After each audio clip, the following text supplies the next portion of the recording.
still surviving and walking in your purpose. I'm your host, Gigi Blackshear. Purpose is the thing that we strive for, the aim or the goal. Our guest has not only discovered her purpose, but she is also helping others to discover theirs. Please welcome to our show, Monique Rogers. Hi. Monique, welcome. Thank you for having me. Welcome. So Monique, Yes. tell our audience, who is Monique Rogers? Well, before I start, I just want to give a big thank you to Claresa Baggs for giving me the opportunity to share my story. Yes. My story I would like to call Pain to Purpose. It's all about, well, it started back when I was about 4 years old. My mother suffers with mental illness. That mental illness is called schizophrenia and bipolar disorder. So as a child, it was very confusing for us because we didn't understand like what was going on with my mom. Right. One day everything would be fine, the next she'd be talking to whoever, no one really. And it was always the mafia that was causing us this torment or causing my mom this torment. So it wasn't, my life was affected by mental illness, but not my mental illness, Right. her mental illness. Hers. And so because she believed that people were trying to kill us, we always had to leave immediately. So one minute we'd be living in an apartment, everything going fine, getting our life together, and then next we gotta leave. Clothes in garbage bags, onto the shelter, because it depends. Sometimes we'd get into another apartment and sometimes we'd be in the shelter. Oh my. How many siblings were there? You said it was you? It's total of 3 of us. I have a younger brother and a younger sister. I'm the oldest. And you were the oldest. I'm the oldest. Okay. And this just happened just over years, from the time I can say about 5 years old to about 16 years old. That we would be from one ghetto to the shelter to the next ghetto, and then eventually she started leaving and going to out of the state. Oh my. And then that's shelters. And so for me, just being in that situation, just always in some strange place, always in a new place around strange people, and then we finally get comfortable in school. As soon as you got comfortable, it was time to Boom, go trying to again. go again. Oh, and I my. really didn't understand, like, why was this happening? Even as a young child, I just couldn't really understand what was going on with her. I didn't know until I became an adult that she was actually experiencing that it was a mental illness. Oh my. And as the oldest one, I imagine that you had a great deal of responsibility. I did. Oh, my goodness. I Oh, did. my And that was a lot for me as a child because I was going through my own misunderstandings, my own trying to figure out what was going on with my mom. And she wasn't able to be the mother that I needed her to be. She wasn't able to be the mother that neither of us needed her to be. My brother in and out of state school, eventually served 2 terms in prison. My sister, my younger sister left to just kind of fend for herself. And eventually that led to, I guess, the pressures of her own life and things that she was dealing with. Right. It led to alcohol and drugs, and her drug of choice was crack. And I think, go ahead. It's interesting that you said that it led to drugs, because my brother also suffered from schizophrenia, Wow. and we didn't know. We didn't know. Back then, they didn't diagnose things like that the way they do now. Right. They just said he was bad. He was just bad. So drugs and alcohol on top of that. Wow. So I can understand the effects of that. Absolutely. It was so embarrassing. I can only imagine. It was hurtful. It was just this dysfunction that I was living in. My father nowhere to be found. Not even a father-like figure, because even the boyfriends that she had, they were on drugs as well. Oh my. The good thing about that, though, they never tried to molest us or touch us in any type of way. But my mom just being absent, I resented her for that. Oh my. I resented her for not being the mother that I needed her to be, to teach me about life, the boys, what's how they call it, about sex. I guess you could just say that about just everything, just missing in action. Yeah. And that led to me wanting to be loved, and of course finding love in all the wrong places. And then what happens? This guy, he has a whole nother level of dysfunction. His was abuse. Yeah. So at 16 years old, Do you think that is what you had become accustomed to? Was it that I'm not was the sure. new normal for you? You know what? I never was comfortable in this situation. I never settled in it. Right. Like it was my own, because I remember thinking, looking at my mom. It's got to be something better. Yeah. That was my word. Yeah. It's got to be something better than this. It can't just be the Huxtables on TV. Yeah. It can't just be, you know, the white people Right. that's living like this. Right. There's got to be something It's gotta better be than something this. better. And I know that I made a vow to myself. I don't know where it came from. I've been thinking about this. Like, what hope did I pull from? I have no idea. Yeah. I That just was know gonna be that. my question. How were you able to move through that? How were you able to still manage to do the things that you need to do, to go to school, to do? What was the thing, the catalyst that allowed you to be able to move forward? In that particular situation at the time, I'm a dreamer. I'm still a dreamer. Oh, yeah. I would daydream for hours about how I wanted my life to be and how it was going to be. But to completely move myself from that situation, the first initial step was a series of different things along the journey, was to move myself from the environment. So after I had gotten with the guy who was abusive, he was abusive in every way, mentally, physically, sexually, and that just destroyed me as a person. Yeah. And I didn't turn to drugs because it was all around me. And you know your mom is gone, right? When your baby is 16 years old, but her live-in boyfriend is 21 years old. Wow. It's just all there. Yeah. It could have been so much worse. Yeah. But I just believed the lies. It was like my choice of drug was self-destruction. I believed the lies. I believed I was worthless. I believed there was no future for me. But at the same time, it's like I believed these things, and I had all this resentment and anger towards my mom. Right. And I was wondering why I never tried drugs myself to numb the pain.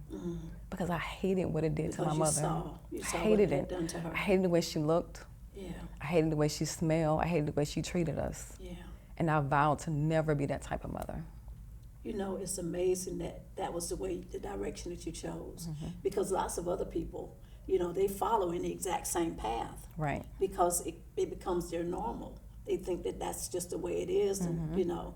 So it's awesome, it's wonderful that you were able to make a conscious decision that would not be your path. It would not be my path. That And like I would said, not be your path. the first initial step was I joined the military. Yeah, you got away. So You were I able moved to away. escape. Yes. Yeah. But with me in the military was all the torment, the pain, the resentment, the jealousy, All of the baggage. all the baggage Yeah. that I took with me. But that was the first initial step. Yeah. And then what really took it over was me finding the Lord, finding my refuge in Christ. That peace, I that believe faith. that, yes, everything that I needed. Yeah. It didn't happen immediately. It was a gradual change. But some things I was afraid to let go of. There were some things that I didn't want to face Yeah. because it was so hard to face. Just trying to It's a figure out. process. It is a process. It's It a is. process. Absolutely. So Monique, listening to your story, we know that there are thousands and hundreds of thousands of people that may be dealing with the exact same things. What would you say to someone that's struggling with mental illness, maybe a parent or a sibling, maybe even themselves? What would you say to someone? The first thing I would say is, if you need to get counseling, then get counseling. Get help. Get help. Get help. There's help. It took available. years for me to make that decision to do that because I didn't really know about it, and it was something that in our community it's not really talked It's about. not It's talked getting about. better now, Yeah. but not back then. There are self-help books. There's lots of organizations out here that support that. But the number one thing that's forever giving is God. Yes. Is to try God because He's bigger Than anything. than anything. Yeah. That faith piece. That faith piece That is faith is piece. so very important. Yeah, And that's it what is. completely helped me to transform and heal the broken pieces Yes. and to put me all back together again. And the things that we go through that don't kill us make us strong. That's it. Make us strong. Make a decision Yeah. to say yes. I mean, if you're listening right now and you say, I want to get better. If you're breathing, you have an opportunity to change your As life. long as there's breath in the As body. long as there's hope. breath in your body, Yeah. there's hope. Yeah. And that's all you need is like one little piece of hope Yes. to make that change. You make that change, and then you make a little bit more in that progress. Next thing you know, you're looking back and you're like, oh my goodness, it's a new me. I'm made over. So that's Hope and exactly, faith. that's it. Yeah. That's exactly what I Hope did. and faith. Monique, thank you so much for sharing your story with us. No I problem. truly believe that it is going to help someone.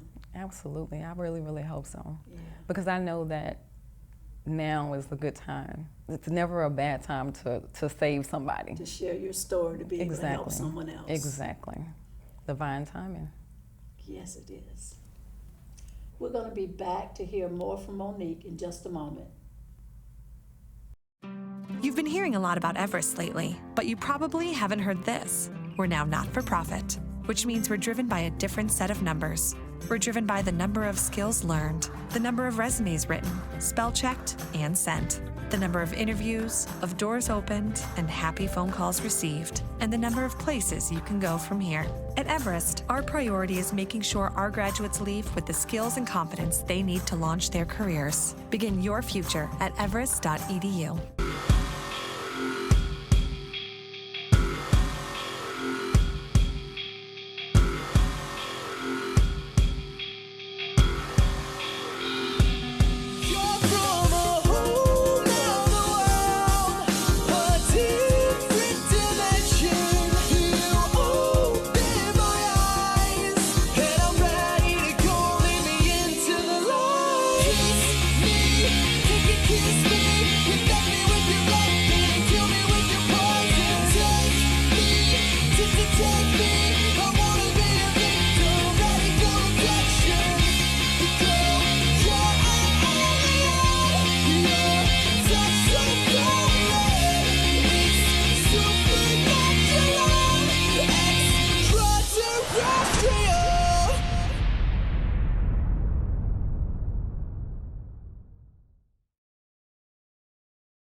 We are back with Monique Rogers.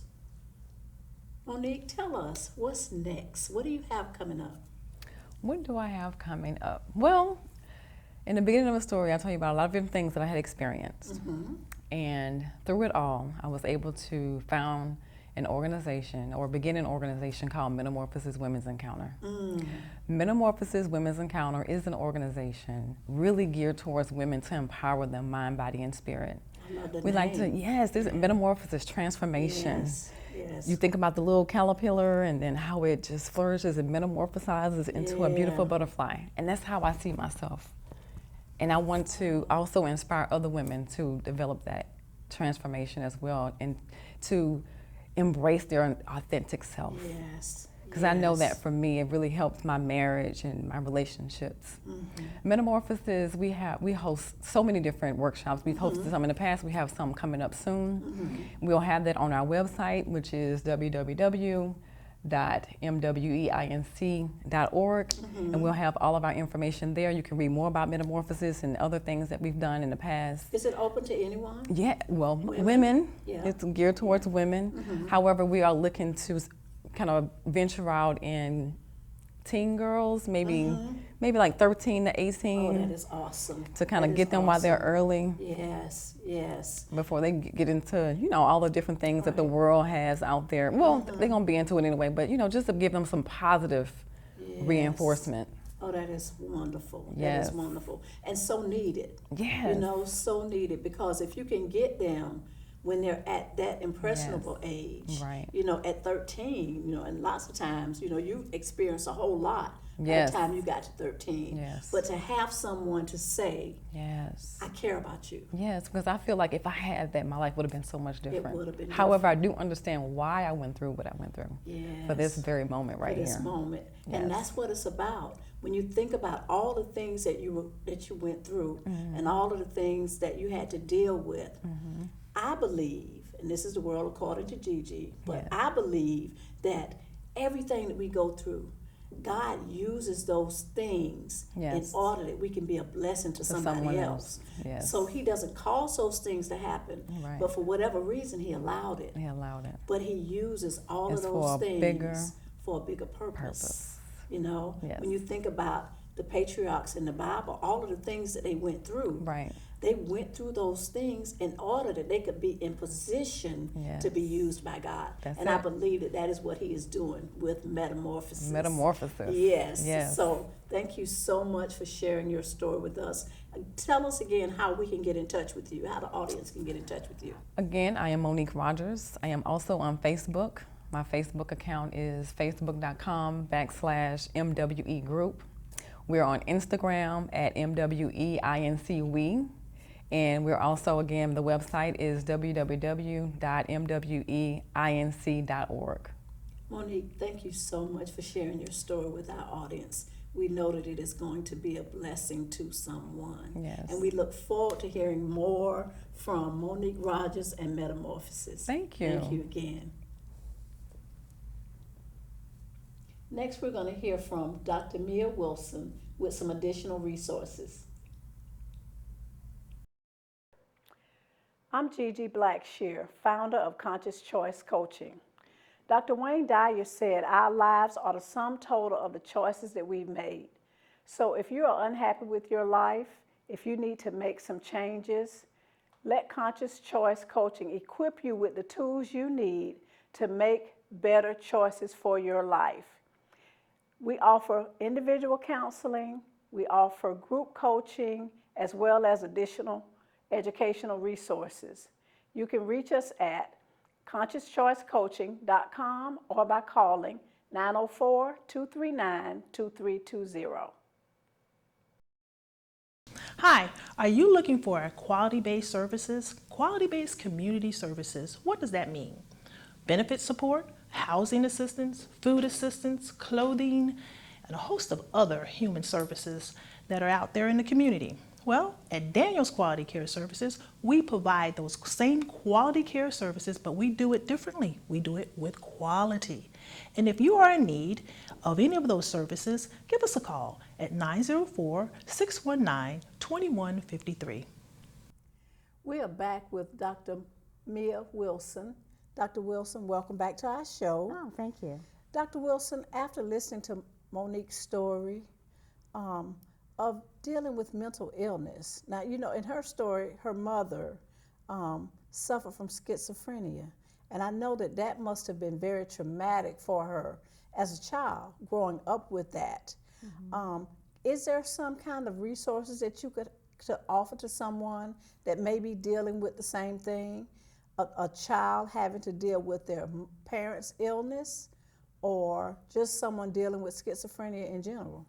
Well, one thing is it's difficult for a child because your family is normalized. So a lot of times it's very confusing about what's going on and what's happening in the home at the time.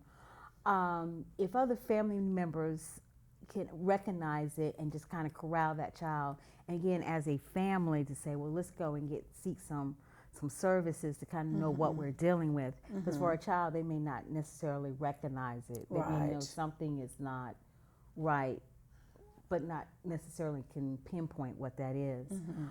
So there's services like NAMI, which is the National Alliance of Mental Illness. They have support groups for families that are dealing with mental illness.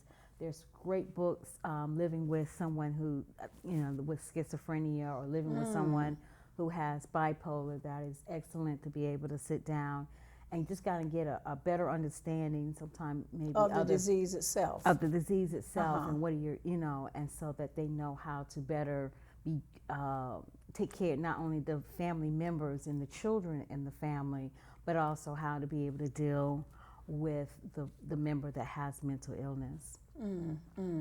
It was amazing to hear her Monique's story.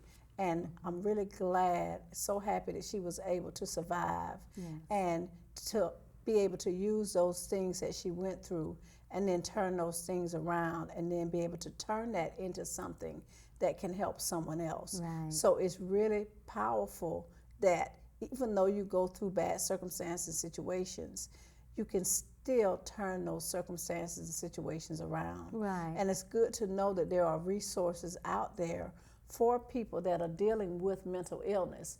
So if you or someone that you know is dealing with schizophrenia or any type of mental illness, please take advantage of the resources that Dr. Wilson suggested. There are books out there that you can read, but more importantly, get the help, seek out the help that you need. Thank you for watching Still Surviving and Walking in Your Purpose.